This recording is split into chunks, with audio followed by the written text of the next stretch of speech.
صلی اللہ علیہ وعلى آلہ وصحبہ وبارک وسلم تسلیما کثیرا کثیرا اما بعد قال اللہ تبارک وتعالی فی القرآن الکریم بعد اعوذ باللہ من الشیطان الرجیم بسم اللہ الرحمن الرحیم لقد كان لكم في رسول الله أسوة حسنة وقال تعالى إن كنتم تحبون الله فاتبعوني وقال النبي صلى الله عليه وسلم عن أنس بن مالك رضي الله عنه إن الله يحب الشاب التائب أو كما قال عليه الصلاة والسلام.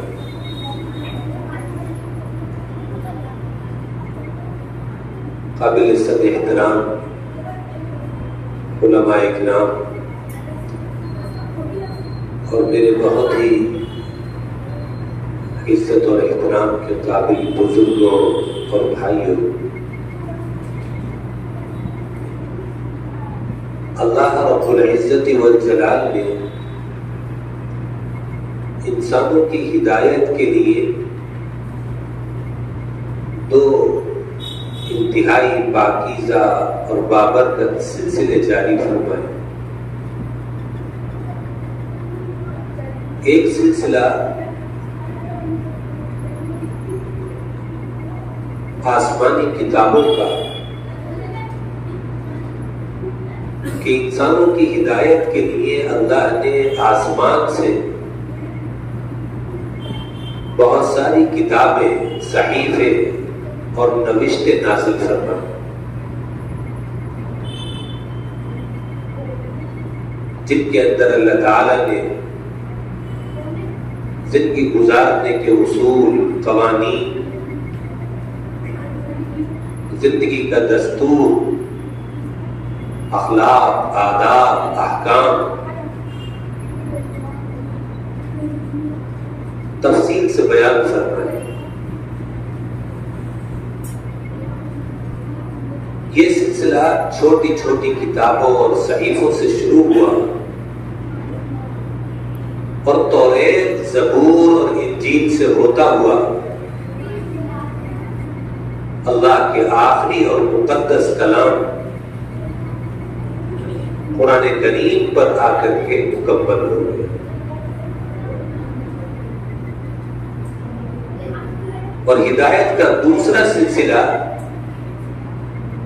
اللہ رب العزت والجلال نے نبیوں اور رسولوں کی شکل میں جاری فرمایا کہ دنیا انسانیت کی رہبری کے لیے، رہنمائی کے لیے، انہیں سیدھا، سچا، صاف اور ستھرا راستہ دکھانے کے لیے اللہ نے انسانوں میں سے ہی منتخب کر کے، چن کر کے اپنے خاص الخاص بندے نبی اور رسول بنا کر کے بھیجے، جو ایک طرف اللہ کی کتاب کے احکام کو پڑھ کر کے سناتے تھے، اپنی امتوں کو سمجھاتے تھے، اور دوسری طرف ان احکام پر عمل کر کے دکھاتے تھے، پریکٹیکلی طور پر، عملی طور پر ان کے سامنے ایک نمونہ پیش کرتے تھے تاکہ دنیا کا کوئی انسان یہ نہ کہہ سکے کہ کتابوں کے اندر جو احکام لکھ کر کے ہمیں دیے گئے ہیں وہ ناقابل عمل ہے، انتہائی دشوار ہے، ان پر عمل کرنا مشکل ہے، انسان کے بس کا کام نہیں ہے. اللہ نے ان نبیوں اور رسولوں کے ذریعے ان پر عمل کر کے دکھلایا تاکہ یہ بات بالکل صاف ہو جائے کہ اللہ کے احکام انسانوں کی طاقت اور قوت سے باہر نہیں ہوتے. اگر ایسا ہوتا تو یہ نبی بھی تو انسان ہے، یہ رسول بھی تو انسان ہے، پھر یہ کیسے ان احکام پر عمل کر لیتے ہیں؟ یہ کیسے ہمارے حقوق کو پورا کر دیتے ہیں؟ ان کے لیے عمل کرنا کیسے آسان ہو جاتا ہے؟ اللہ نے اس عذر کو ہمیشہ کے لیے ختم کر دیا، نبیوں اور رسولوں کی شکل میں عملی نمونہ پیش کر۔ اور دوسرا مقصد ان نبیوں اور رسولوں کے بھیجنے کا یہ تھا کہ کتاب کے اندر جو چیزیں بہت زیادہ واضح نہیں ہیں، مجمل ہے، ان کو یہ نبی کھول کھول کر کے اپنی امت کو سمجھائیں، ان کی وضاحت کریں، ان کے مضامین، ان کے معانی اور مطالب کو کھول کھول کر کے بیان کریں، تاکہ امت کے لیے ہر حکم دو اور دو چار کی طرح واضح ہو جائے اور ان کے لیے عمل کرنا آسان ہو جائے۔ ہر آیت کا انہیں مطلب سمجھائیں، مفہوم بتائیں۔ چنانچہ جس نبی کو بھی اللہ نے کتاب دے کر کے بھیجا، اس نبی نے اللہ کی کتاب کی آیات کی تفسیر فرمائی، اس کے معنی کی تشریح فرمائی، توضیح فرمائی، اور خود ان تمام چیزوں پر عمل کر کے دکھایا۔ بلکہ صحابہ کرام رضوان اللہ علیہ اجمعین کی ایک ایسی جماعت تیار کر کے گئے کہ جو نبیوں کے بعد بہترین عمل کا نمونہ تھے، جن کو دیکھ کر کے اور جن کے نقش قدم پر چل کر کے بھی انسانیت ہدایت پا سکتی تھی، کامیاب ہو سکتی تھی، سرخروئی اور سربلندی حاصل کر سکتی تھی۔ وہ نبی ایسی جماعت بھی اپنے پیچھے چھوڑ۔ بہرحال اللہ تعالی نے ہدایت کے لیے یہ دو انتظام شروع سے فرمایا۔ ہم اور آپ اور یہ امت اگرچہ دنیا میں سب سے آخر میں آئی، لیکن اللہ نے اس کا ہمیں لاکھ لاکھ شکر ادا کرنا چاہیے کہ اللہ نے ان نعمتوں سے اس امت کو بھی محروم نہیں کیا۔ نبی بھی دیا، کتاب بھی دی، بلکہ نبی دیا تو ایسا نبی جو پچھلے تمام نبیوں سے افضل و اعلی، تمام کائنات میں سب سے برتر اور بالا، اللہ کے بعد جس کا مقام اور مرتبہ سب سے زیادہ بلند تر، اور کتاب دی تو وہ کتاب بھی تمام کتابوں میں افضل، سب سے زیادہ مضبوط، مستحکم، محفوظ، کہ تمام کتابیں دنیا سے ختم ہو گئی، کوئی کتاب اصلی اور اوریجنل شکل میں باقی نہیں بچی، لیکن یہ آخری اور مقدس کتاب قرآن عزیز کل بھی محفوظ تھا، آج بھی محفوظ ہے، اور انشاءاللہ تا قیامت محفوظ رہے۔ تو نبی دیا تو سب سے اونچی شان والا، اور کتاب دی تو وہ بھی بلند و بالا، سب سے اعلیٰ، سب سے افضل۔ اس لیے ہمیں اللہ کا جتنا شکر ادا کرنا چاہیے وہ کریں۔ اور پھر نبی پاک صلی اللہ تعالی علیہ وسلم نے اس قرآن کے ایک ایک حکم پر عمل کر کے ہمیں دکھا دیا، اور یہ ثابت کر دیا کہ قرآن کا ہر حکم آسان ہے، سہل ہے، قابل عمل ہے۔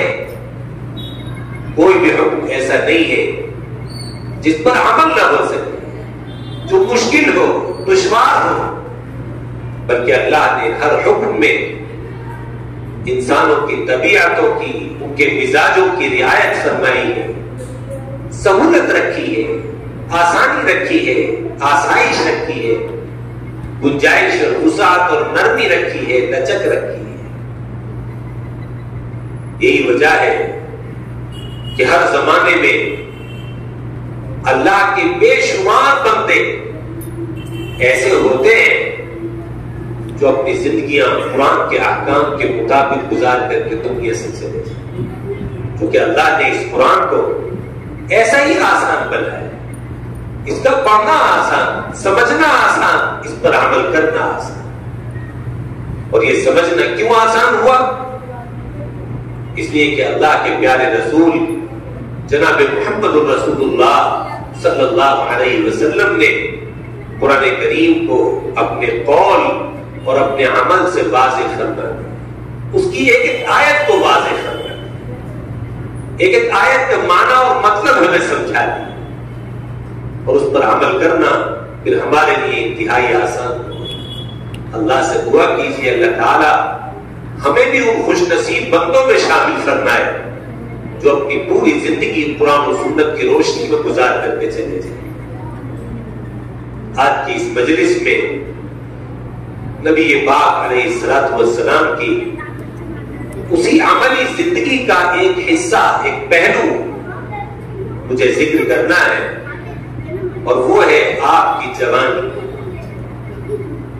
کل آپ نے آپ کا بچپن سنا، آگے آپ کی سیرت کے دوسرے پہلو، دوسرے حصے سنیں گے، لیکن مجھے عرض کرنا ہے آپ کی پاکیزہ جوانی سے متعلق کچھ ضرور باتیں اللہ تعالیٰ مجھ سے کچھ کام کی باتیں کہلوا دے، اور پھر ہم سب کو اس پر عمل کی توفیق عطا فرمائے۔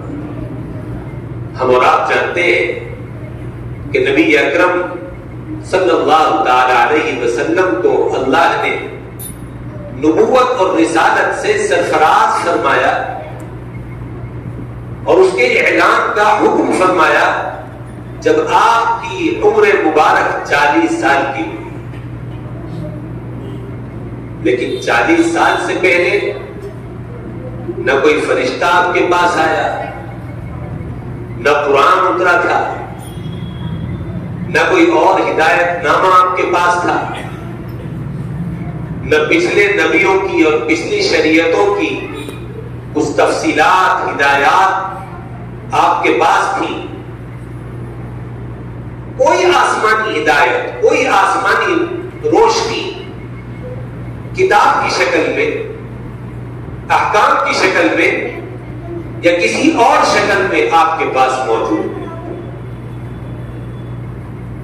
یہ اللہ کی نعمت اور یہ عظیم نعمت تو نازل ہوئی اس وقت جب آپ اپنی عمر کی 4 دہائیاں گزار چکے تھے، عمر مبارک کے 40 سال پورے ہو چکے، لیکن قربان جائیے اللہ کے پیارے رسول صلی اللہ تعالی علیہ وسلم کی زندگی پر اور نبوت سے پہلے کی جوانی کی زندگی پر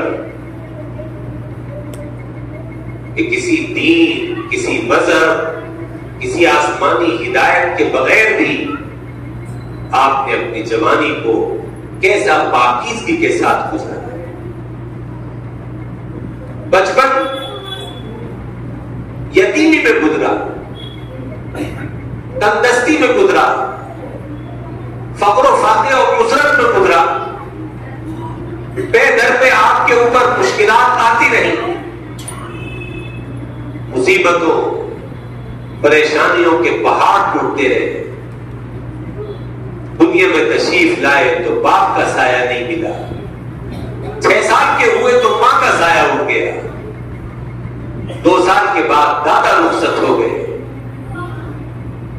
پھر آخر میں چچا ابو طالب کی پرورش میں آئے، انہوں نے آپ کا ساتھ دیا،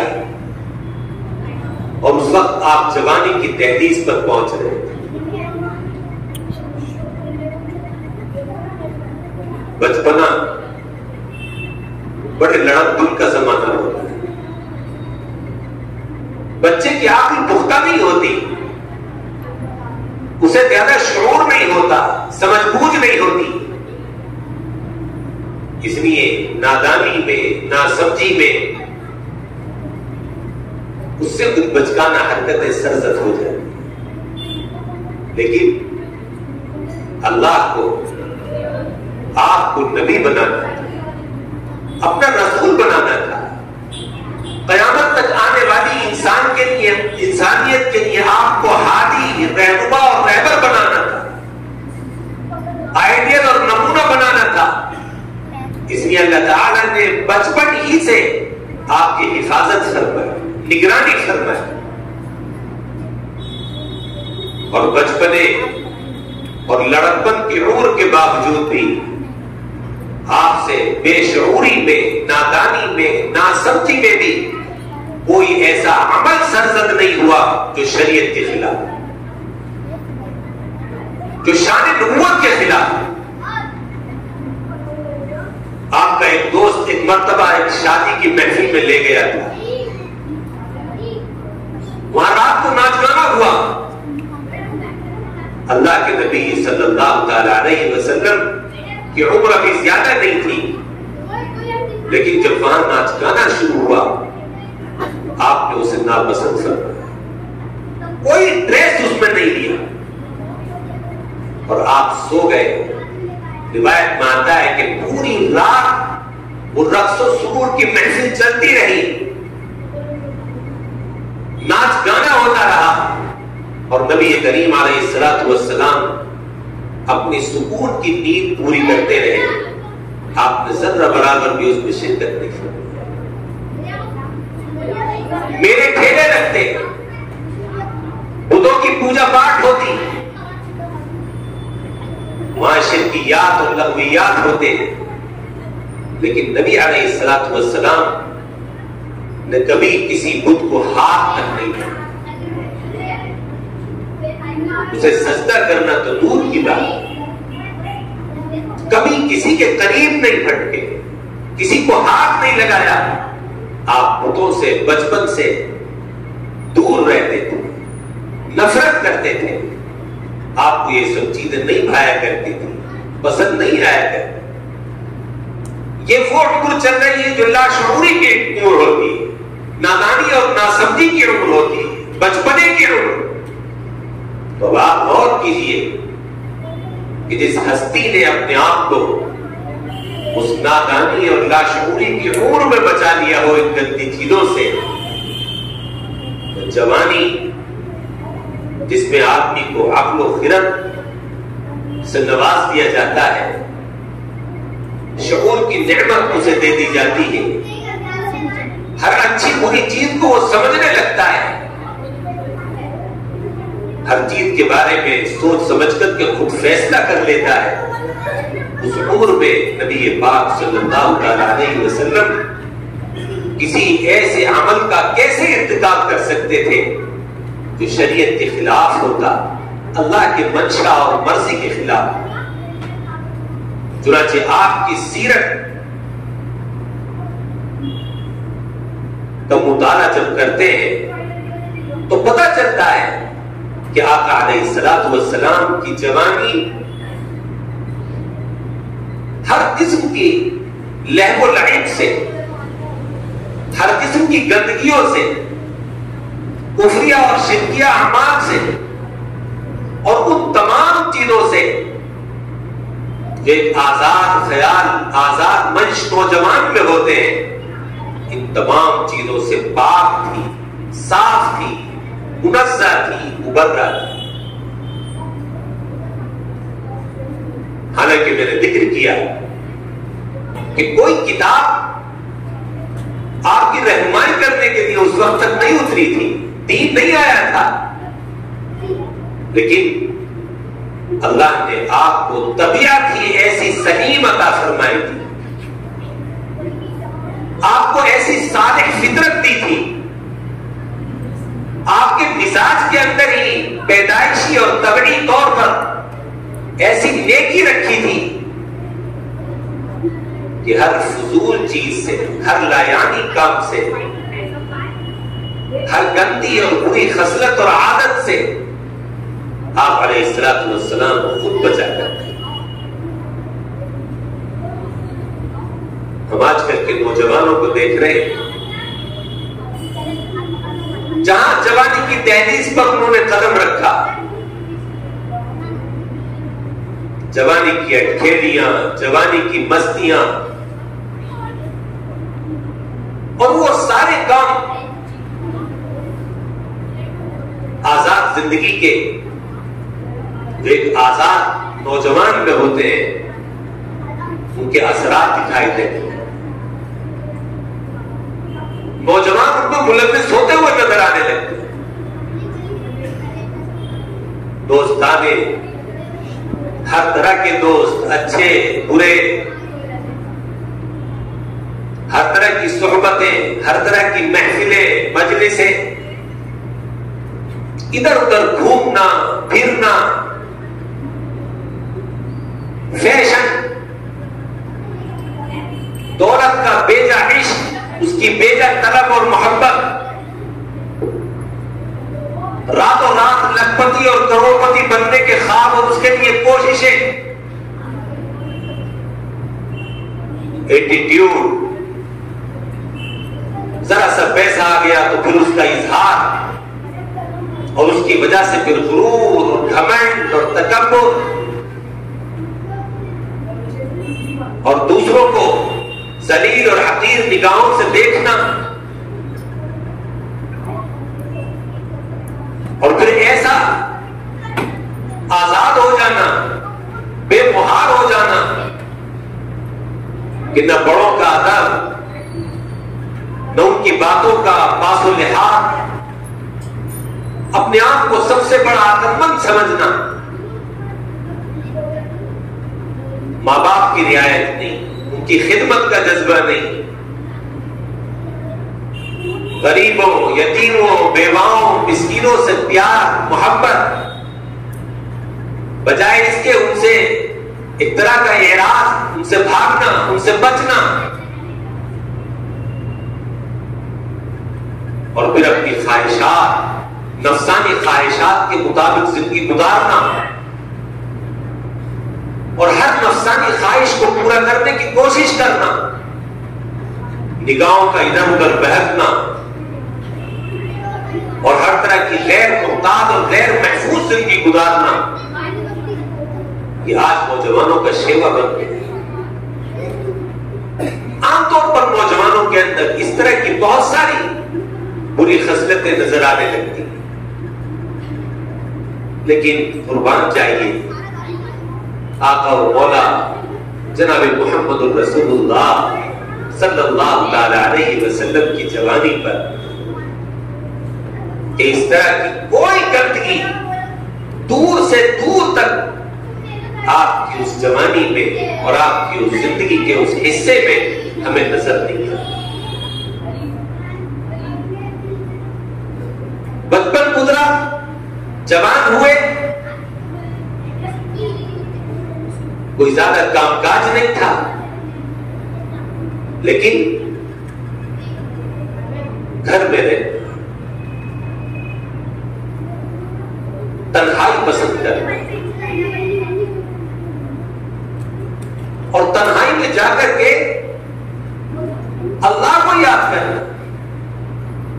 ابراہیم علیہ السلام کی شریعت کی جو کچھ ہدایات اور ان کے کچھ باقیات رہ گئے تھے، اس کے مطابق اللہ کی عبادت کرنا. دین ابراہیمی موجود نہیں ہے، لیکن آپ کو شوق ہو رہا ہے تنہائی میں جا کر کے اللہ سے لو لگانے کا، اللہ کی عبادت کرنے کا، اللہ کا ذکر کرنے کا. اور جیسے آپ کو سمجھ میں آتا، آسمان سے رہنمائی ہوتی، آپ کا مزاج بنایا جاتا، آپ اس طرح جا کر کے تنہائیوں میں اللہ کو یاد کریں. عبادت کا یہ شوق و ذوق آپ کی جوانی کے اندر نبی بننے سے پہلے ہی نظر آتا. عورتوں سے دور رہتے، اس قدر حیا آپ کے اندر. حضرت عائشہ رضی اللہ تعالیٰ عنہ فرماتی ہے کہ ایک شریف کنواری لڑکی کو جتنی شرم اور حیا ہوتی ہے، اس سے بھی زیادہ حیا اور شرم تھی جناب نبی پاک صلی اللہ تعالیٰ علیہ وسلم کی.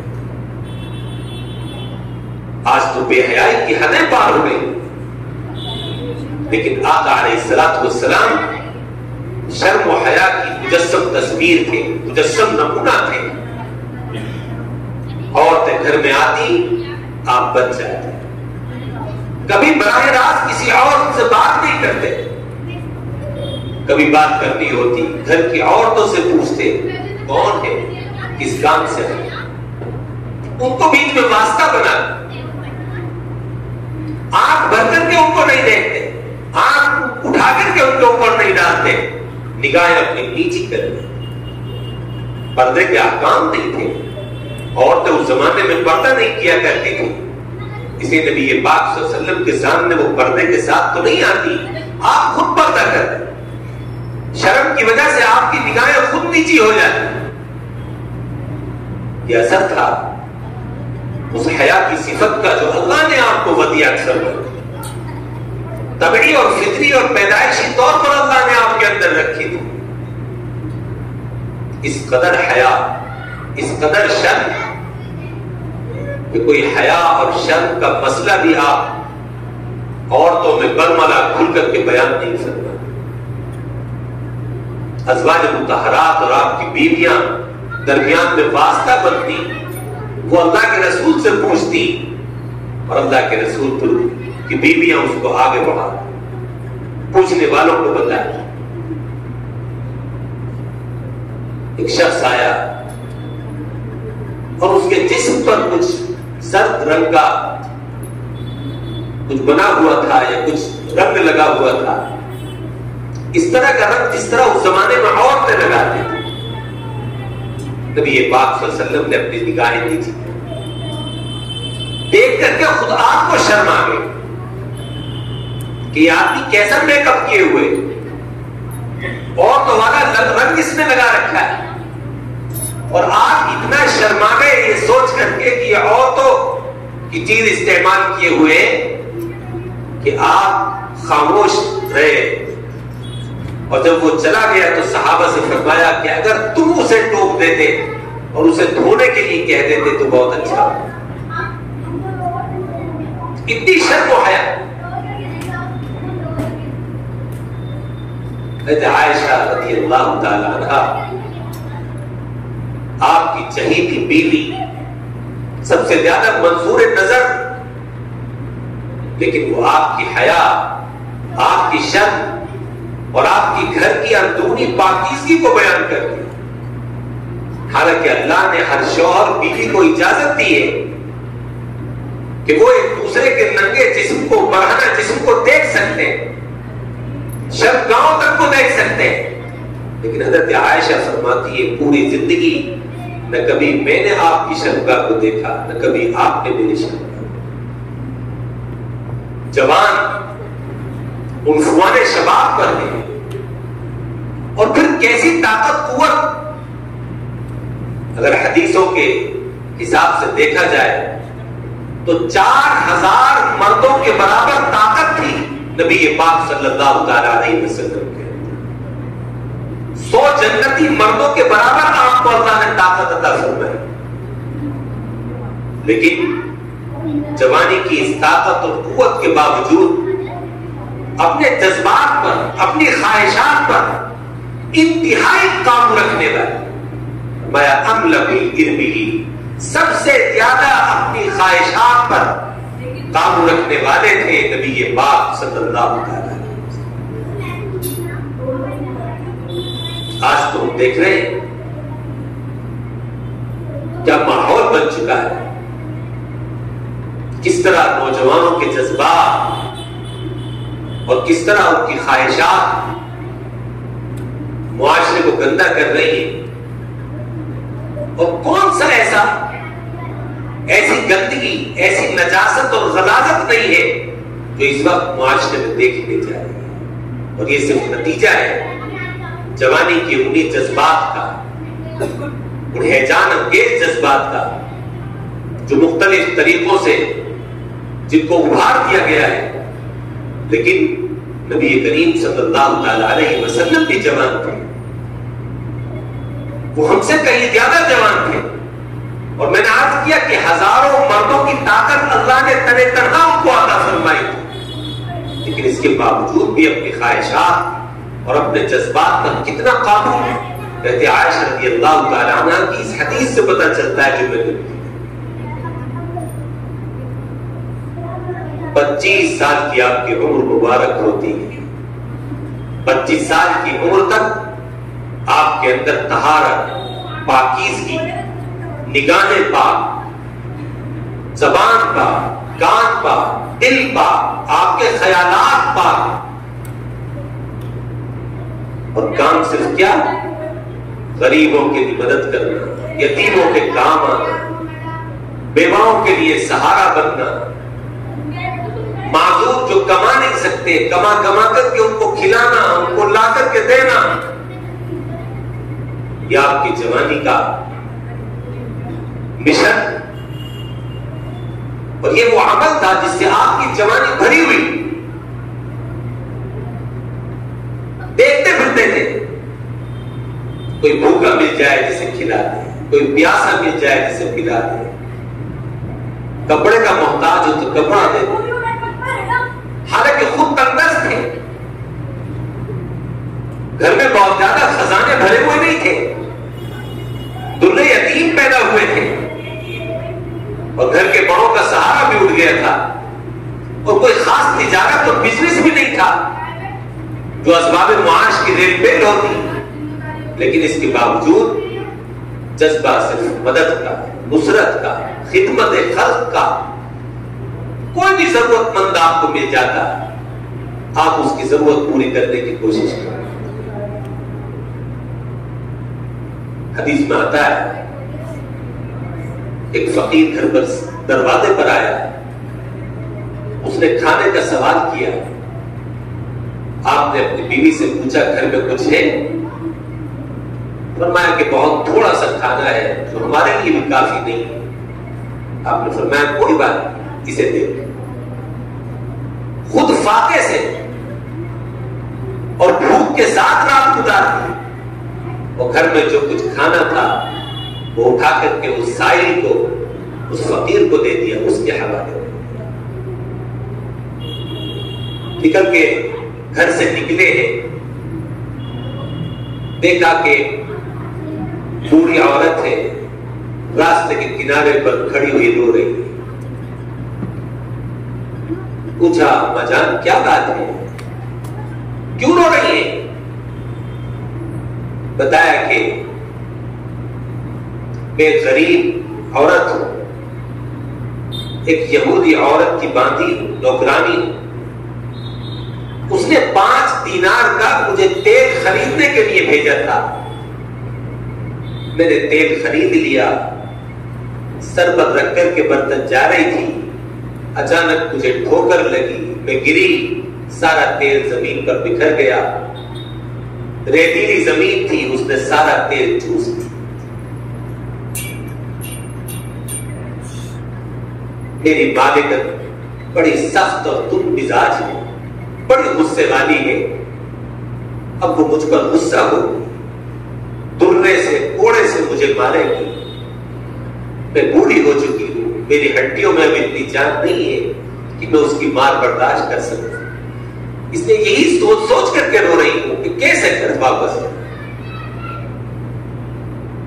حضرت بلال ساتھ تھے. اللہ کے نبی نے حضرت بلال سے فرمایا بلال جاؤ، گھر سے دوڑ کر کے 5 دینار لاؤ. وہ گئے، 5 دینار لے کر گیا. فرمایا اس کا تیل خرید. تیل خریدوایا اور وہ تیل خرید کر کے اس کے حوالے کیا کہ لو یہ تیل تم لے کر کے چلے جاؤ. لیکن اس کے باوجود وہ پھر رونے لگے. آقا علیہ السلام نے فرمایا بھائی اب کیا بات ہے، جو تیل گرا تھا وہ تمہارے پاس آ گیا، اپنی مالکت کے جا کے حوالے کر دو، یہ تیل اسے دے دو. کہنے لگی کہ نہیں وہ اب بھی مارے. اب کیوں مارے گی کہ تیل جو لگ گئے. میں بہت دیر سے پچھتاوے اور افسوس میں یہاں کھڑی ہوئی ہوں اور کافی تاخیر مجھے ہو گئی ہے. وہ اس پر بھی مجھے مارتی اور سختی کرتی ہے، اب بھی وہ مجھ پر درہ بجائے، کوڑا بجائے. نبی پاک صلی اللہ علیہ وسلم نے جب اس کی یہ بات سنی فرمایا کہ اچھا چلو ہم تمہارے ساتھ چلیں، ہم اس سے سفارش کریں کہ وہ تمہیں نہ مانے۔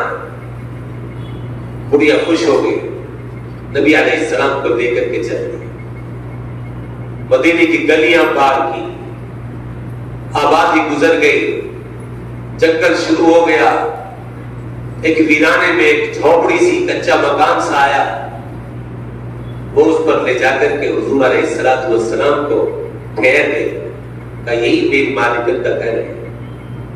آپ نے دستک دی، اندر سے وہ مالکن نکل کر کے آئے، آپ نے فرمایا کہ دیکھو میں سفارش کرنے کے لیے آیا ہوں، تمہاری باندی سے تیل گر گیا تھا، وہ ہم نے خرید کر کے دے دیا ہے، لیکن اس کو اب بھی اندیشہ ہے، ڈر ہے کہیں تم پھر بھی اس پر سختی نہ کرو، اس لیے یہ فکر مند تھی، ہم سفارش کرنے آئے ہیں، اس پر سختی مت کر۔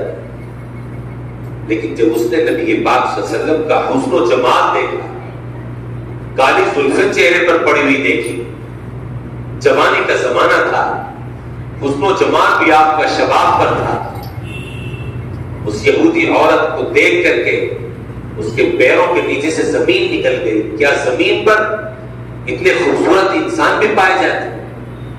ہکا بکا رہ گئی، بہت دیر تک حیرت سے دیکھتی رہی، اور اس کے بعد کہنے لگی کہ ٹھیک ہے میں اسے کچھ نہیں کہوں، میں وعدہ کرتی ہوں میں اسے کچھ نہیں کہوں گی۔ نبی پاک صلی اللہ علیہ وسلم کو دیکھ کر بھی اس کے دل میں محبت ہو، جوانی میں آپ اور زیادہ حسین ہو گئے تھے، آپ کا رنگ اور زیادہ سرخ سفید مائل ہو گیا تھا، چاند شرماتا تھا آپ کو دیکھ۔ حضرت سمورہ بن جندب رضی اللہ تعالیٰ عنہ ایک مرتبہ 14ویں رات کے اندر تشریف لائے مسجد نبوی کی طرف، دیکھا حضور سرخ جوڑے میں ٹہل رہے ہیں، 14ویں رات تھی، فرماتے میں کبھی چاند کو دیکھتا، کبھی آپ کے چہرے انور کو دیکھتا، کبھی چاند کو دیکھتا، کبھی چہرے انور کو، اور میرا دل یہ فیصلہ نہیں کر پا رہا تھا یہ آسمان والا چاند زیادہ حسین اور خوبصورت ہے یا آمنہ کا چاند زیادہ خوبصورت ہے۔ بلاخر بہت دیر غور و فکر کرنے کے بعد دل نے یہ فیصلہ کیا کہ آسمان کے چاند میں تو دھبے ہیں، جھاڑیاں ہیں، کالے نشان ہیں، اور میرے آقا کا چہرہ تو ان تمام چیزوں سے پاک اور صاف ہے، اس لیے آمنہ کا ہی چاند زیادہ خوبصورت اور حسین ہے اس آسمان والے چاند۔ یہ حال تھا نبی پاک صلی اللہ علیہ وسلم۔ چنانچہ آپ جب اس نے وعدہ کر لیا میں کچھ نہیں کہوں گی تو واپس ہو گئے۔ حضرت بلال ساتھ تھے، وہ یہودی عورت بھاگ کر کے آئی اور اس نے پیچھے سے آ کر کے حضرت بلال کو پکڑا اور کہا کہ یہ تو بتاتے جاؤ کہ یہ ہے کون؟ حضرت بلال نے بتایا کہ یہ وہی ہے جنہوں نے مکے میں ابھی نبی اور رسول ہونے کا دعویٰ کیا، جو کہتے ہیں کہ میں اللہ کا سچا رسول ہوں۔ وہ یہودی عورت کہنے لگی تو میرے گھر پر آ کر یہ مجھے ایمان کی دولت سے کیوں محروم کر کے جائے، ان سے کہو مجھے بھی کلمہ پڑھا۔ چنانچہ نبی پاک صلی اللہ علیہ وسلم کو حضرت بلال نے روکا، بتایا یہ کلمہ پڑھنا چاہتی، آپ واپس آئے اور ان کو اسلام میں داخل کیا، انہیں کلمہ پڑھا۔ تو مجھے تو آج یہ کرنا تھا کہ یہ کام تھا نبی پاک صلی اللہ علیہ وسلم کا، ضرورت مندوں کے کام آنا، خدمت خلق کو آپ نے اپنا شیوا بنا کر کے رکھا، دن بھر کا مشغلہ بنا کر کے رکھا جوانی کی عمر میں، جب تک نبوت نہیں ملی تب تک بھی، اور نبوت کے ملنے کے بعد بھی۔ ایک مرتبہ ایک شخص آیا بڑا پریشان حال، آپ نے فرمایا کہ بھئی کیا بات ہے؟ ایک شخص پر میرا قرضہ ہے، دے نہیں رہا۔ پوچھا کون ہے؟ فرمایا اگر آپ سفارش کرتے چل کر کے اس کے گھر پہ تو ہو سکتا ہے وہ دے دے۔ میں نام تو بتاؤ، میں مکے کے ہر شخص کو جانتا ہوں، کس پر ہے تمہارا قرضہ جو تمہیں ستا رہا ہے، تار مٹول کر رہا ہے، تمہیں تمہارا حق نہیں دے رہا ہے؟ اس نے کہا کہ میرا قرضہ ابو جہل پر۔ نبی پاک صلی اللہ علیہ وسلم نے یہ نہیں فرمایا کہ ارے ان سے تو ہمارا 36 تھا، وہ تو میرا جانی دشمن ہے، میں اس کے دروازے پر کیسے جا سکتا ہوں؟ اس کے سامنے کیسے آ سکتا ہوں؟ اس سے تمہاری سفارش کیسے کر سکتا ہوں؟ نہیں، ضرورت مند گھر پر آ گیا، دروازے پر آیا ہے، مدد کرنا ضروری ہو گیا ہے، فرمایا چلو، چل دیے لے کر کے، اور پہنچے ابو جہل کے دروازے پر اور جا کر کے دستک دی۔ ابو جہل نکل کر کے آیا اور جیسے ہی چہرے انور پر نگاہ پڑی حیران رہ گیا، محمد میرے گھر پر؟ بلکہ بعض روایتوں میں آتا ہے خوف زدہ ہو گیا، ڈر گیا اور گھبرا کر کے پوچھنے لگا کیا بات ہے محمد، کیسے آئے؟ آپ نے فرمایا تیرے اوپر اس کا قرضہ ہے؟ کہا جی ہاں۔ کہا لا کر کے دے۔ وہ اندر گیا اور انتہائی خوفزدگی کے ساتھ، ڈر کے ساتھ اس نے لا کر کے سارا پیسہ اس کے حوالے کیا۔ آپ نے فرمایا چل۔ آپ یہ نہیں پوچھتے تھے کہاں کے ہو، کہاں سے آئے ہو، کس قوم کے ہو، کس علاقے کے ہو، کوئی بھی ضرورت مند آ گیا، کوئی بھی حاجت مند آ گیا، اس کی فریاد رسی، اس کی حاجت روائی کو آپ اپنا فریضہ سمجھتے۔ اور اسی طرح آپ کی جوانی گزری تھی، پہاڑی راستوں پر جا کر کے بیٹھ جاتے، گھر سے کھانے پینے کا ساز و سامان تیار کر کے لے جاتے، اور جو قافلے نکلتے تھے، جو مسافر ان راہوں سے گزرتے تھے، انہیں کھانا کھلا، ٹھنڈا پانی پلا، اور جب توشہ ختم ہو جاتا گھر کو واپس آتا۔ ساری جوانی نبی کی انہی خدمت خلق کے کاموں میں ملے۔ آج ہم خدمت خلق کے کاموں سے بچتے ہیں، بخل، کنجوسی، خود اپنے کاموں کی مشغولیت اور مصروفیت ہمیں ان تمام کاموں کی فرصت کہاں دیتی ہے کہ ہم دوسروں کے بارے میں بھی سوچیں، کچھ یتیموں، بیواؤں، مسکینوں کے بارے میں سوچیں، ضرورت مندوں اور حاجتوں کے لیے کوئی پلان بنائے، کوئی سوسائٹی بنائے، کوئی انجمن قائم کرے، کوئی فنڈ اکٹھا کرے، بیواؤں کے لیے کچھ وظیفے جاری کرے۔ ہمیں تو اپنے بزنسوں سے، اپنے کاروبار سے فرصت نہیں ہے، بیوی بچوں سے فرصت نہیں ہے۔ میرا عزیز دوست بزرگوں، ہر وہ اعلیٰ ترین صفت جو اللہ تعالیٰ کامل اور مکمل مومن میں اور نوجوان میں دیکھنا چاہتا ہے، وہ تمام کی تمام صفات موجود تھی نبی پاک صلی اللہ علیہ وسلم کی جوانی کی زندگی۔ زناکاری اس وقت عام تھی، عام تھی۔ کتنے گھرانے تھے جن میں کھل کر کے زناکاری ہو، عورتیں جھنڈے لگا کر کے رکھتی تھی، جس سے پتا چل جاتا تھا یہ فلاں فاحشہ کا گھر ہے، یہ فلاں زانیہ کا گھر ہے، اور لوگ جا کر کے اپنی نفسانی خواہشیں وہاں پوری کرتے تھے، اپنے منہ کالے کرتے تھے۔ لیکن نبی پاک صلی اللہ علیہ وسلم ایسی عورتوں سے تو دور، ایسے علاقوں سے بھی بچتے تھے، ایسے محلوں سے بھی بچتے تھے۔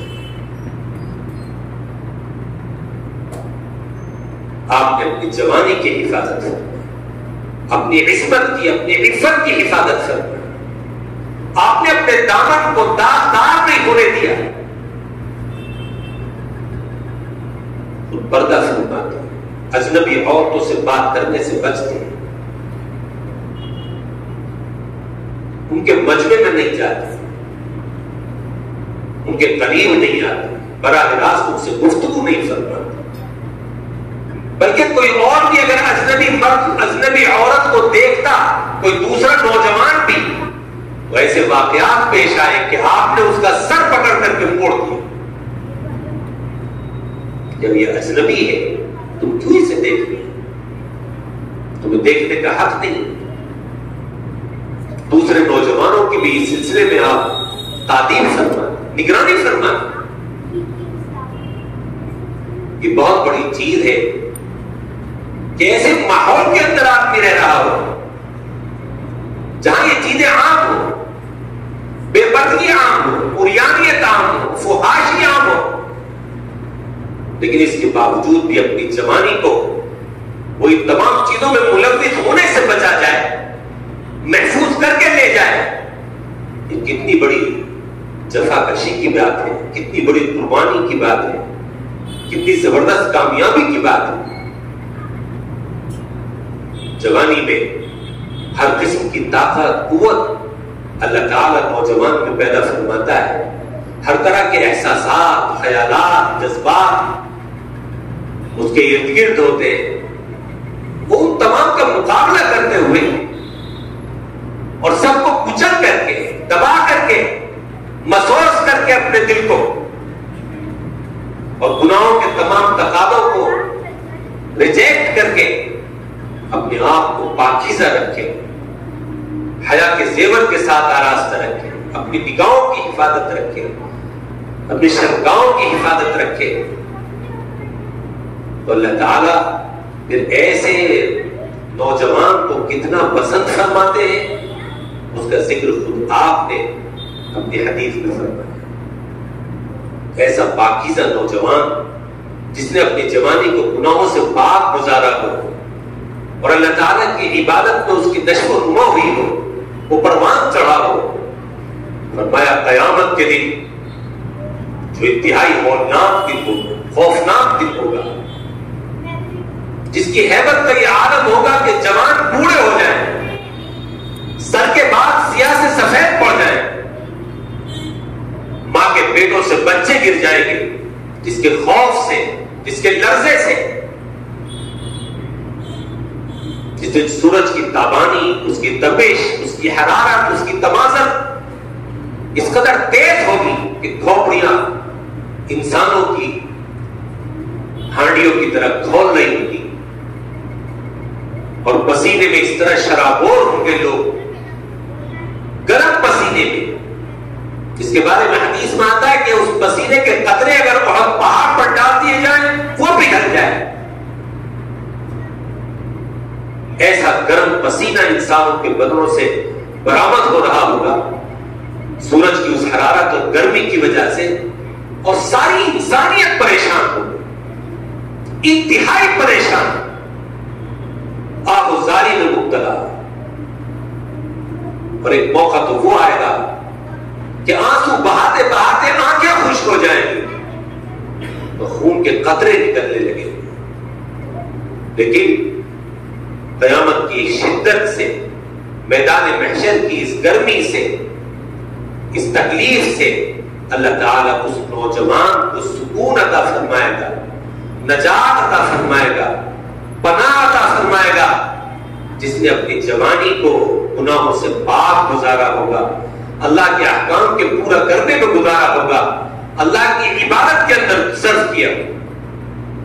یہ انعام، خصوصی انعام دے گا اللہ تعالیٰ اس نوجوان کو جس کی جوانی پاکیزگی کے ساتھ گزری۔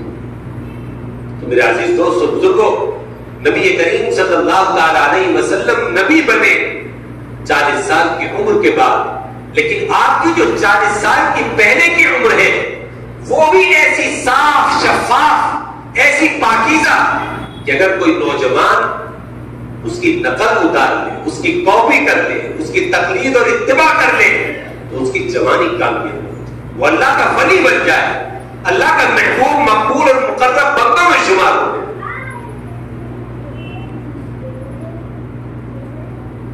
پھر آپ نے بعد میں ہدایتیں بھی جاری فرمائیں، اپنی امت کے لیے نگاہوں کو، جوانی کے اندر نگاہیں اگر کسی نے پاکیزہ رکھی، اپنی نگاہوں کو محفوظ رکھا تو اس پر کیا انعام؟ بتایا حدیث میں کہ اگر کسی بندے نے اپنی نگاہوں کی حفاظت کی، اچانک نگاہ پڑ گئی کسی اجنبیہ پر، ہٹا لیا اور دوبارہ پھر نگاہ نہیں ڈالی، روکا اپنی نگاہوں، قابو میں کر لیا اپنی نگاہوں، گناہ سمجھ کر کے روکا، حرام ہے اس پر نگاہ ڈال، یہ آنکھوں کا زنا ہے، فرمایا نبی پاک صلی اللہ علیہ وسلم نے کہ اللہ تعالیٰ اس کو عبادت کی وہ لذت عطا فرمائیں گے جو اس سے پہلے کبھی اسے نصیب نہ ہوئی، اس کی عبادت میں خشوع عطا کیا جائے، خضوع عطا کیا جائے گا، خصوصی اللہ تعالیٰ لذت نصیب فرمائیں گے جس سے وہ اب تک محروم رہا ہوگا، اور یہ انعام ہوگا ان نگاہوں کی حفاظت کا جو اس نے اپنی نگاہوں کو محفوظ کیا اجنبی عورتوں کے سامنے آنے کے بعد اجنبی لڑکیوں کے سامنے. اور ایسے ہی انعام کانوں کی حفاظت کے، ایسے ہی انعام شرمگاہوں کی حفاظت کے ہے، بلکہ اس سے بھی کہیں بڑھ فرمایا نبی پاک صلی اللہ علیہ وسلم نے اگر کوئی اپنی شرمگاہ کی حفاظت کر لے، دو جوڑوں کے درمیان جو زمان ہے اس کی حفاظت کر لے، اور دو رانوں کے درمیان شرمگاہ ہے اس کی حفاظت کر لے، میں اس کے لیے گارنٹی لیتا ہوں، ضمانت لیتا ہوں اس کے لیے جنت میں داخل کراؤں، میں اسے جنت میں داخل کراؤں. یہ میری ذمہ داری. پاکیزی کے ساتھ اپنی جوانی گزار کر کے تو دکھائے، پاکیزی کو اختیار کر کے دے. آج کے زمانے میں زنا کاری عام ہوتی جائے، سستی ہوتی جائے، ماحول انتہائی گندا، انتہائی غلیظ اور نجس ہو چکا ہے. کتنے ایسے نوجوان ہیں جو دین سے دور ہونے کی وجہ سے، مسجدوں سے دور ہونے کی وجہ سے، نبی پاک صلی اللہ علیہ وسلم کی سیرت سے دور ہونے کی وجہ سے ان گندگیوں کے اندر ملوث ہو چکے، دن رات ملوث ہو چکے. آقا کی جوانی ہمیں بتاتی ہے کہ ایک مومن اور ایک ذمہ دار نوجوان، باحیا نوجوان، اللہ کا پسندیدہ نوجوان ان گندگیوں کے اندر نہیں پڑا کرتا، تو ان چیزوں سے نفرت کرتا ہے، اسے نفور ہوتا ہے، وہ کلی طور پر اعتراض کرتا ہے، بچاتا ہے اپنے آپ کو زنا سے اور زنا تک پہنچانے والے تمام اسباب سے، اس کے دواعی سے، اس کے ذرائع سے. نبی پاک صلی اللہ علیہ وسلم کی سیرت، آپ کی پاکیزہ جوانی ہمیں اس کا درس دیتی، نوجوانوں کو سبق دیتی ہے اس چیز کا. اسی طرح حیا کا سبق دیتی ہے کہ نوجوان ضرور ہے لیکن اگر چاہے تو اپنی نگاہوں کی حیا کو محفوظ رکھ سکتا ہے. حیا فرمایا نبی پاک صلی اللہ علیہ وسلم نے کہ یہ اسلام کا ایک خاص شعبہ ہے. اللہ تعالیٰ پیدائشی طور پر، فطری طور پر اپنی طرف سے ایمان والے کو حیا عطا ہے، لیکن اگر اس نے اس حیا کو ضائع کر دیا، اگر وہ حیا فوت ہو گئی، ہاتھوں سے نکل گئی، پھر دوبارہ پیدا نہیں ہوتی. اور حیا ہی وہ صفت ہے جو انسان کو گناہوں سے باز رکھتی ہے، گناہوں سے روکتی ہے. انسان کے اندر جتنی حیا ہوگی اتنا ہی وہ گناہوں سے باز رہے، گناہوں سے دور رہے. حیا کہتے ہی اس صفت کو ہے جو گندے کاموں اور گناہوں سے انسان کو روکتی ہے، جو اللہ سے بھی شرم دلاتی ہے، بندوں سے بھی شرم دلاتی ہے. لیکن جب یہ حیا رخصت ہو جاتی ہے تو آدمی بے بہار جانور کی طرح ہو جاتا ہے، بے لگام جانور کی طرح. پھر اس کے بارے میں کوئی گارنٹی نہیں لی جا سکتی کہ یہ کسی گناہ سے بچ سکتا ہے. خود فرمایا نبی پاک صلی اللہ علیہ وسلم نے اذا فاتك الحیاء فافعل ما شئت، جب تیرے اندر سے حیا رخصت ہو جائے، تیرے اندر سے حیا نکل جائے، فرمایا تو پھر فافعل ما شئت، تو جو چاہے کرتا، پھر کوئی تجھے روکنے والا. حیا ہی تھی جو روکنے والی تھی، اور وہ حیا کا زیور تیرے اندر سے نکل گیا، وہ جوہر تیرے اندر سے ختم ہو گیا. اب کون تجھے گناہوں سے روک سکتا ہے؟ ایسے آدمی سے ہر گناہ ممکن ہے، وہ ہر گناہ کے اندر پڑ سکتا ہے، چھوٹے سے چھوٹے گناہ اور بڑے سے بڑے. اسی لیے ہمارے اکابر فرماتے تھے کہ حیا کے زیور کی حفاظت کرنی چاہیے. جتنا آدمی بے حیائی کا کام کرتا ہے، کوئی نوجوان جتنا بے حیائی کے اندر مبتلا ہوتا ہے، اس کی ہمت اور پکی ہوتی چلی جاتی ہے، بڑھتی چلی جاتی ہے گناہوں کی، اور اس کے اندر سے یہ مادہ گناہوں سے روکنے والا، یہ حیا کا مادہ کم سے کم تر ہوتا چلا جاتا ہے، مرتا چلا جاتا ہے، اور ایک دن یہ حیا بالکل اس کے اندر سے، اس کے دل سے رخصت ہو جائے، نکل جائے، اور وہ اس نعمت سے محروم ہو جائے. نبی کریم صلی اللہ تعالی علیہ وسلم ابھی نبوت نہیں ملی ہے، لیکن حیا کے اس زیور سے آراستہ، بے راستہ. آپ کی پوری جوانی حیا سے بھری ہوئی، حیا سے معمول نظر آ رہی. اس لیے نوجوانوں کے لیے آپ کی جوانی کے اندر دوسرا سبق حیا کا، ایک تو پاک دامنی، کہ انسان کی جوانی پاک دامنی کے ساتھ گزرے، کوئی گندا الزام، کوئی گندی تہمت، کوئی داغ دھبا اس کے دامن پر نہ لگے، محلے کا کوئی آدمی اس کی طرف انگلی نہ اٹھا سکے کہ یہ گندے کاموں کے اندر مبتلا اور ملوث ہے، اور دوسرے اس کی نگاہوں کے اندر حیا ہو، اس کے خیالات میں پاکیزگی ہو۔ نبی پاک صلی اللہ علیہ وسلم کی جوانی یہی ہمیں سکھایا۔ آدمی جوان ہوتا ہے، طاقت کے غرور میں مبتلا ہوتا ہے، طاقت کے نشے میں چور ہوتا ہے، اس لیے کہ اس کے اندر اللہ تعالیٰ خصوصی قوت جوانی کی عطا فرمائے، اور پھر اس غرور اور گھمنڈ میں نہ جانے کتنوں کی تحقیر کرتا ہے، کتنوں کو ذلیل کرتا ہے، کتنوں پر ظلم زیادتیاں ڈھاتا ہے، کتنوں کو ستاتا ہے۔ لیکن نبی کریم صلی اللہ تعالی علیہ وسلم کی جوانی ہمیں یاد کرنی چاہیے کہ تمام تر قوتیں جوانی کی ہونے کے باوجود آپ کے اندر کوئی گھمنڈ نہیں، طاقت کا کوئی غرور نہیں، کسی طرح کی کوئی ادراہٹ نہیں، بلکہ آپ کے اندر عاجزی، فروتنی، انکساری، اپنے آپ کو چھوٹا بنا کر کے رکھنا اور اپنی طاقت قوت کو دوسروں کی خدمت میں لگانا، یہ خاص صفت تھی نبی پاک صلی اللہ علیہ وسلم۔ آپ نے کبھی کسی پر ظلم اور زیادتی نہیں، بلکہ آپ نے لوگوں کو ظلم سے نجات دی، آپ نے زیادتیوں سے بچایا، تکلیفوں سے آپ نے چھٹکارا دلایا۔ اپنی جوانی کی طاقت استعمال کر، قوت استعمال کر، بھاگ دوڑ کر کے لوگوں کے کام بنوائے۔ کبھی غرور اور گھمنڈ نہیں کیا آپ نے اپنی طاقت اور قوت پر، اور اس گھمنڈ میں چور ہو کر کے نہ کسی کی جائیداد ہڑپی، نہ کسی کے بلا وجہ تماچا نصیب کیا، نہ لات گھوسے چلائے جیسے آج کل ہوتا ہے۔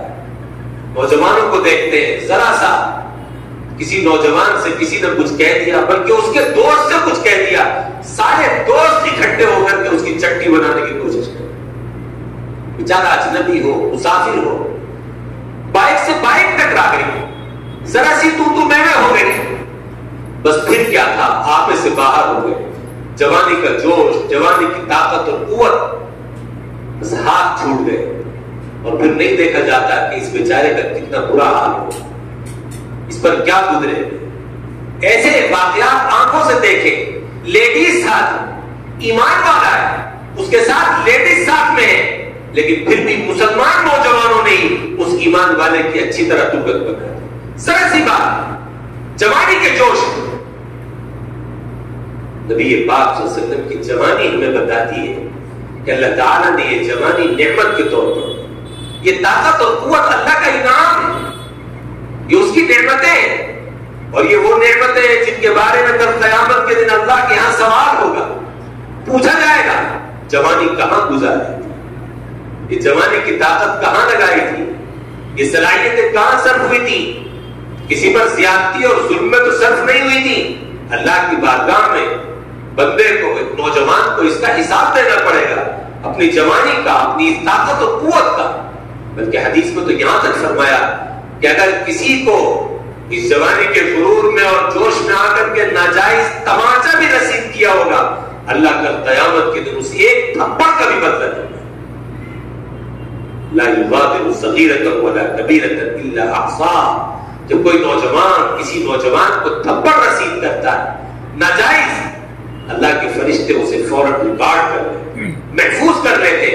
کل قیامت کے دن اس مظلوم کو بلایا جائے گا، اسے یہ سمجھ کر کے نہیں چھوڑ دیا جائے گا ارے چلو ایک تھپڑ کا ہی تو معاملہ ہے، ایک تھپڑ سے کیا ہوتا ہے۔ نہیں، حدیث میں آتا ہے اس ایک تماچے کا بھی اللہ تعالیٰ اس کی بدلہ دے۔ ایک بالش زمین اگر کسی کی دبانی ہوگی، ساتوں زمینوں کے توق بنا کر کے اللہ تعالیٰ اس کے گلے میں ڈالے گا اور فرمائے گا اس بوجھ کو آج اٹھا، اسے برداشت کر۔ اس لیے جوانی کو ہوش کے ساتھ گزارا، جس ہوش کے ساتھ گزارا جوانی کو نبی کریم صلی اللہ علیہ وسلم نے جن کاموں میں گزارا، جن اعمال میں گزارا، آپ کا جو مشغلہ رہا اس سے بہتر کوئی مشغلہ جوانی میں نہیں ہو سکتا کہ ہم پاکیزہ تعلیم حاصل کریں، دین کی تعلیم حاصل کریں، اور اپنی جوانی کی طاقت اور قوت کو دینی کاموں میں لگائے، یتیموں بیواؤں مسکینوں کی خدمت میں لگائے، بے سہاروں کا سہارا بننے میں لگائے۔ جب پہلی وحی نازل ہوئی اور نبی پاک صلی اللہ علیہ وسلم گھبرا کر کے گھر تشریف لائے اور حضرت خدیجہ الکبریٰ سے سارا واقعہ سنایا، حضرت خدیجہ نے جو تسلی دی اور اس میں جو الفاظ کہے، حالانکہ نبوت کا پہلا دن تھا، اس سے پہلے تو ابھی آپ نے نبوت کا اعلان نہیں فرمایا تھا، جوانی کی زندگی گزار رہے تھے، کہ حضرت خدیجہ نے جو آپ کو تسلی دی اور اس کے لیے جو کلمات کہے، ان کلمات میں وہی خدمت خلق کے کام حضور کے کنائے۔ آپ تو غریبوں کے لیے سہارا بنتے ہیں، آپ تو مجبوروں اور لاچاروں کو کما کر کے کھلاتے ہیں، آپ تو محروم لوگوں کے لیے روزگار فراہم کرتے ہیں، آپ تو اچھے اور خیر کے کاموں میں تعاون کرتے ہیں۔ اللہ تعالیٰ آپ کو ضائع کیسے کر سکتا ہے؟ اللہ ہرگز آپ کو ضائع نہیں کرے گا۔ ضرور یہ اللہ تعالیٰ کی طرف سے کوئی حکمت کی چیز آپ کو ملی ہے، پہلی وحی آئی ہے، اس سے پہلے کبھی وحی سے آپ کا سامنا واسطہ نہیں پڑا تھا، آپ گھبرا گئے تھے۔ حضرت خدیجہ نے آپ کے پچھلے یہی خدمت خلق کے کام شمار کرا کر کے آپ کے دل کو ڈھارس بندائی، آپ کو تسلی دی ہے۔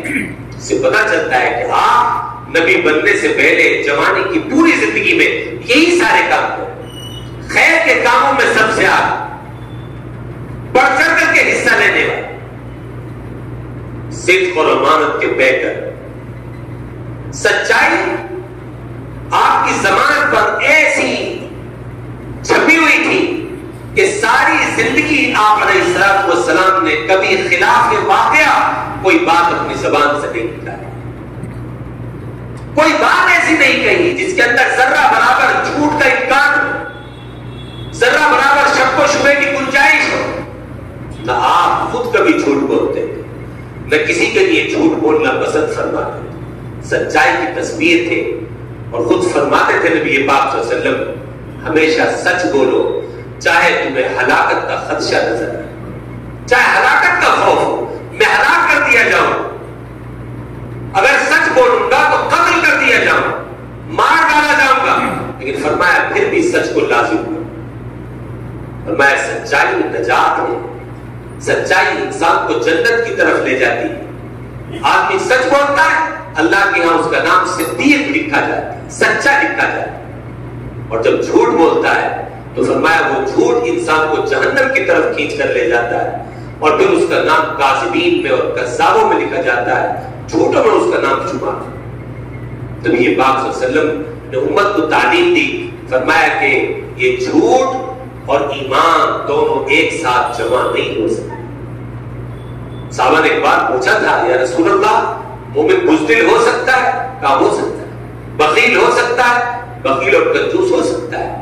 جھوٹا ہو سکتا ہے؟ میں نہیں، مومن جھوٹا نہیں ہو سکتا، جھوٹا ہے تو مومن نہیں، مومن ہے تو جھوٹا ہے۔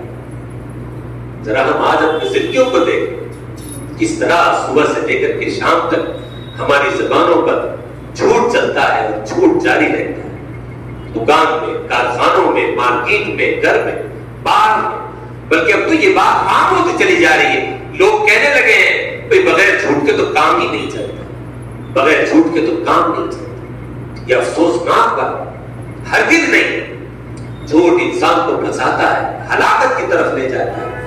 اللہ کے رسول کی بات جھوٹی نہیں ہو سکتی۔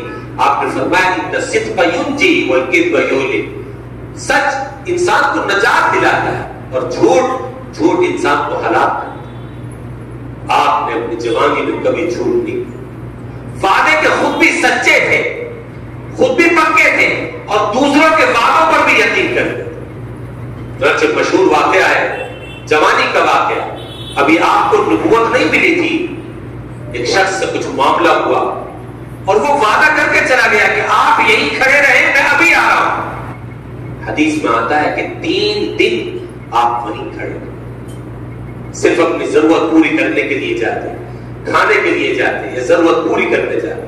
نماز اس وقت آئی نہیں تھی، دین اس وقت اترا نہیں تھا، خالی تھے، وہیں کھڑے رہے 3 دن۔ اور 3 دن کے بعد جب وہ شخص آیا، نہ اسے ڈانٹا، نہ ڈپٹا، نہ سخت سست کہا، نہ اسے لڑائی جھگڑا کیا، بس صرف اتنا کہا کہ تم نے ہمیں بہت تکلیف میں مبتلا۔ اور جو معاملے کی بات تھی اس سے وہ معاملے کی بات مکمل ہو، کیونکہ خود وعدے کے سچے اور پکے تھے، اس لیے سامنے والے کو بھی ایسے ہی کہ جب وعدہ کر کے گیا تو آئے گا، کھڑے رہے اسی انتظار میں، 3 دن گزر۔ آپ کی جوانی نبوت سے پہلے کے زمانے میں بھی سچائی نظر آئے، امانت داری نظر آئے، وعدوں کو پورا کرنا نظر آئے، پاکیزگی نظر آئے، نگاہوں کی شرمگاہوں کی حفاظت نظر آئے، حیا اور شرم نظر آئے۔ آپ کے اندر حلم، بردباری، برداشت، صبر، شکر، ایثار، قربانی، یہ تمام اوصاف جو اللہ کو پسند ہے، وہ ساری صفات آپ کی جوانی میں آپ کو نظر آتی۔ بخل اور کنجوسی سے آپ کوسوں دور تھے، کتنا دیتے تھے لوگوں کو۔ ایک حدیث میں آتا ہے کہ ایک مرتبہ ایک آدمی نے آ کر کہا گیا رسول اللہ یہ جو بکریاں آپ کے پاس ہیں سامنے کی، یہ مجھے دے دیجیے۔ کتنی بکریاں تھی؟ حدیث میں آتا ہے 2 پہاڑوں کے بیچ کی جو جگہ تھی وہ سب ان بکریوں سے فل تھی، بھری ہوئی۔ اور وہ آ کر کے بولا یا رسول اللہ یہ تو مجھے دے دیجیے ساری بکریاں۔ آپ نے فرمایا جاؤ لے جائے۔ اللہ ہے دنیا کے اندر کوئی ایسا سخی، ہزاروں بکریاں اس کے حوالے۔ وہ اپنے قبیلے میں پہنچا اور کہنے لگا لوگوں اسلام قبول کر لو، محمد اتنا دیتے ہیں کہ آدمی کو پھر کسی کی ضرورت نہیں۔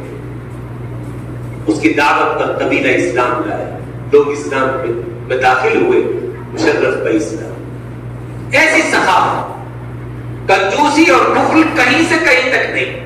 ایک مرتبہ تشریف لا رہے تھے کہیں سے، اونٹ آپ کے پاس تھے، کچھ دیہاتیوں نے روک لیا کہ ہمیں بھی دیجیے، آپ نے بانٹ دیے، لیکن پھر بھی لوگ آپ کو دھکے دیتے دیتے کیکر کے درختوں کے، ببول کے درختوں کے نیچے تک لے گئے۔ آپ کی چادر مبارک اس کے اندر اٹک گئی۔ آپ نے فرمایا ارے میری چادر تو دے دو، اور دیکھو اس جنگل کے اندر جتنے درخت ہیں، اگر ان درختوں کے برابر بھی میرے پاس اونٹ ہوتے میں سب تم میں تقسیم کر دیتا، تم مجھے بخیل اور کنجوس نہ پاتے، تم مجھے جھوٹا نہ پاتے۔ یہ سخاوت ہے۔ آج ہمارے اندر بخل اور کنجوسی کوٹ کر کے بھری ہوئی۔ نوجوان پیسہ کماتا ہے تو اسے داغ سے، مضبوطی سے ایسا جوڑ کر کے پکڑ کر کے رکھتا ہے کہ جہاں خرچ کرنا چاہیے وہاں پر بھی نہیں، ماں باپ پر بھی خرچ کرنے میں کنجوسی کر جاتا ہے۔ جن کے اوپر خرچ کرنے کو صدقہ قرار دیا گیا، افضل صدقہ، بہترین صدقہ، وہاں بھی کنجوسی کرتے ہیں۔ صرف مال کی محبت میں نبی کریم علیہ السلام نے اپنی جوانی میں بھی دکھایا، جوانی کے بعد بھی دکھایا کہ دیکھو مال محبت کرنے کی چیز ہے، ہاں ضرورت کی چیز ہے، اللہ دے اس کا انعام ہے، اس کی ایک نعمت ہے، شکر ادا کرو، لیکن اس سے محبت اور اس کی محبت کے اندر اتنا آگے بڑھ جانا کہ اس مال کی محبت میں حلال و حرام کی تمیز ختم کر دینا، اپنے اور پرائے کا فرق اٹھا کر کے رکھ دینا، اور اپنی زندگی کو اس مال کی وجہ سے گندا کر لینا، یہ ایمان والے کی شاید نشان ہے۔ نبی پاک علیہ السلام نے سخاوت کے دریا بہا کر دیا، بخل کی آپ کے ہاں کوئی ذرہ برابر گنجائش نہیں۔ ایثار اور قربانی کا نمونہ تھے نبی پاک صلی اللہ علیہ وسلم، اپنے حصے کی چیزیں دوسروں کو اٹھا کر کے دیتے، صحابہ اکرام کو دے دیتے، اچھی سے اچھی چیز۔ ایک عورت ایک چادر مبارک اپنے ہاتھوں سے بن کر کے لائے، چھوڑدار چادر، آ کر خدمت میں پیش کی اور عرض کیا یا رسول اللہ میں نے آپ ہی کے لیے تیار ہے، میں چاہتی ہوں کہ آپ اسے استعمال کریں۔ آپ کو ضرورت بھی تھی اس وقت کپڑے، آپ اندر گئے اور وہ تہمت باندھ کر کے، لنگی باندھ کر کے اس چادر کا تشریف لیا۔ عبد الرحمن ابن عوف رضی اللہ تعالیٰ تشریف لائے ہوئے تھے، کہنے لگے یا رسول اللہ یہ تو بہت اچھی چادر ہے، یہ مجھے دے دیجیے۔ آپ پھر اندر گئے، چادر اتاری، تہمت اتارا اور آ کر کے عبد الرحمن ابن عوف کہا لو یہ تم دیجیے۔ ضرورت ہے، لیکن ضرورت کے باوجود اگر کوئی صحابی نے مانگ لیا لو بھائی تم، کوئی بات کہ تمہاری اظہار دل کھلا ہو۔ کائنات میں اتنا کھلا دل کسی کا نہیں تھا جتنا دل کھلا ہوا تھا ہمارے آقا جناب رسول اللہ صلی اللہ علیہ وسلم۔ ہر چیز، سونا چاندی، دینار درہم، کھجوریں. ایک شخص آیا اور آ کر کے اس نے نبی پاک صلی اللہ علیہ وسلم کی گردن میں جو چادر تھی زور سے کھینچی. کنارہ اس کا سخت تھا. حضور علیہ السلام کے گردن پر اور آپ کے شانے پر اس کی وجہ سے لال نشان پڑ گیا. اس کے کنارے سے آپ کو تکلیف ہوئی اور کہنے لگا کہ محمد تمہارے پاس جو مال ہے اس میں سے کچھ ہمیں بھی دو. اور دیکھو یہ جو مال تمہارے پاس ہے نہ تمہارا ہے نہ تمہارے باپ کا ہے، تو اللہ کا دیا ہوا. آپ علیہ السلام اس کی اس بدسلوکی پر پہلے تو خاموش ہوئے. ایک تو اس نے آپ کی چادر کھینچی اور آپ کو تکلیف پہنچائی، زخمی کیا، اور دوسرے پھر ایسی سخت بات، اور وہ اللہ کے رسول کی خدمت میں آپ کے روبرو آپ کے سامنے. آپ نے اپنے آپ کو سنبھالا کیونکہ آپ کے اندر علم تھا، بردباری، انتہائی برداشت. مکے کی زندگی آپ سنیں گے کیسی گزری تھی. مکے کی زندگی کتنا تڑپایا تھا ظالموں نے، کیسی تکلیفیں پہنچائی تھی، مگر کبھی افتت نہیں کی. صبر کے بہار تھے نبی پاک صلی اللہ علیہ وسلم. چنانچہ صبر کر گئے، برداشت کر گئے، اور پھر فرمانے لگے اس سے کہ بھئی جیسا تم نے ہمارے ساتھ سلوک کیا ہے، اگر تمہارے ساتھ بھی ویسا ہی سلوک کیا جائے تو کیسا ہوگا؟ اس نے کہا نہیں، میرے ساتھ نہیں. کہ بھئی کیوں نہیں؟ تو میں تمہارے ساتھ کیوں نہیں؟ تم نے میرے ساتھ بدسلوکی کی، ایسا سلوک کیا، تمہارے ساتھ نہ کروں؟ کیوں نہ کروں؟ کہنے لگا کہ آپ برائی کا بدلہ برائی سے نہیں دیں. نبی پاک صلی اللہ علیہ وسلم کو ہنسی آئی اور صحابہ سے فرمایا بھائی اسے دو. اس کے ایک اونٹ پر جو لاد دو، دوسرے اونٹ پر کھجوریں لاد کر کے اسے. جس نے بدسلوکی کی، زخمی کیا، سخت سست بات آپ کو کہی، ایمان نہ آپ کا ہے نہ آپ کے باپ کا، ایسی سخت بات، لیکن بجائے ناراض ہونے کے آپ ہنسے اور ہنس کر کے فرمایا بھائی تو اسے دو. انس رضی اللہ تعالیٰ سے ایک مرتبہ فرمایا جاؤ فلاں جگہ جاؤ اور یہ کام کر کے آؤ. بھیج دیا ان کو، ضروری کام تھا. بہت دیر ہو گئی، جب وہ واپس نہیں آئے تو باہر نکلے آپ دیکھنے کے لیے. دیکھا تو وہ بچوں میں کھڑے ہوئے کھیل دیکھ. غصہ آیا ہوگا کہ ضروری کام سے بھیجا تھا اور یہ یہاں لگ گیا، کھیل دیکھ رہا ہے بازار میں کھڑا ہوا. آپ نے پیچھے سے جا کر ان کی گردن پکڑی، اور جب گردن پکڑی تو انہوں نے مڑ کر کے پیچھے کو دیکھا تو دیکھا کہ حضور مسکرا رہے. اور آپ نے پھر مسکرا کر کے فرمایا کہ میں نے جس کام سے بھیجا تھا تم وہاں گئے؟ انس نے فرمایا یا رسول اللہ بس جا رہا، بس جا رہا. اخلاق، اعلیٰ درجے کے اخلاق. وقت کافی ہو گیا اور سنانے کے لیے تو پوری سیرت ہے 23 سال کی، اور جوانی ہے آپ کی 25 سال کی. حضرت خدیجہ الکبریٰ سے شادی کی ہے، 25 سال کی عمر ہے، اور 25 سال کی عمر میں کیسا کس عورت سے شادی کر رہے ہیں جو 2 مردوں کے ساتھ رہ چکی ہے، بیوہ، ڈبل بیوگی جس کے ساتھ لگی. پہلے 2 شوہروں کے نکاح میں رہ چکی تھی حضرت خدیجہ الکبریٰ رضی اللہ عنہا. نوجوان اور جوانی بھی کی طاقت میں نے ابھی بتایا 4000 مردوں کی طاقت اللہ نے آقا کو دی تھی. اور شادی کس سے کر رہے؟ اپنے سے 15 سال بڑی بیوہ عورت حضرت خدیجہ الکبریٰ سے. 15 سال بڑی تھی. آپ کی عمر 25 سال، حضرت خدیجہ کی 40 سال. اور پھر 25 سال ان کے ساتھ گزارے. 25 سال ڈبل بیوہ تھی، انہیں اپنے ساتھ رکھا. اور 25 سال میں وہ فرماتی ہے کہ کبھی ذرا سی شکایت آپ نے مجھے موقع دیا. 25 سال حدیث میں آتا جب بھی آپ ان کے پاس جاتے مسکراتے ہوئے. زندگی میں صرف ایک مرتبہ ایسا ہوا کہ آپ بغیر مسکرائے گھر میں داخل ہوئے. حضرت خدیجہ نے ٹوک دیا یا رسول اللہ موڈ تو صحیح ہے, خیریت تو ہے آج. فرمایا کیا ہوا؟ کہ بغیر مسکرائے ہی آ گئے. آپ کو فوراً یاد آیا, فوراً باہر نکلے, دوبارہ اندر آئے, سلام کیا اور مسکرائے. فرمایا کہ ہاں اب بھی. کہتی کبھی ایسا ہوا ہی نہیں کہ آپ مسکرائے بغیر آ گئے. بچوں کے ساتھ سلوک, بیویوں کے ساتھ سلوک, اجنبیوں کے ساتھ سلوک, اللہ اکبر, یہ جوانی ہے نبی پاک صلی اللہ علیہ وسلم کی پاکیزہ جوانی, پاکیزہ اور پسندیدہ صفات سے بھری ہوئی جوانی. وہ صفات جو اللہ کو پسند ہے, جو بندے کو اللہ کا مقبول اور مقرب بندہ بنا دیتی ہے, اس کی جوانی کو پاکیزہ جوانی, مقبول اور پسندیدہ جوانی بنا دیتی, اسے اللہ کا ولی بنا دیتی. اللہ سے دعا کیجیے اللہ تعالیٰ کہ یہ سارے اوصاف ہم سب کے اندر بھی پیدا فرما. آج ہمارے نوجوانوں کو ضرورت ہے بہت زیادہ ان صفات کی, ان اوصاف کی. ہمارا معاشرہ انتہائی گندا ہو چکا, غلیظ ہو چکا. ہمارے نوجوانوں کی حرکتوں نے ہمارے بڑوں کو شرمندہ کر ڈالا, شرمندہ. افسوس ہوتا ہے,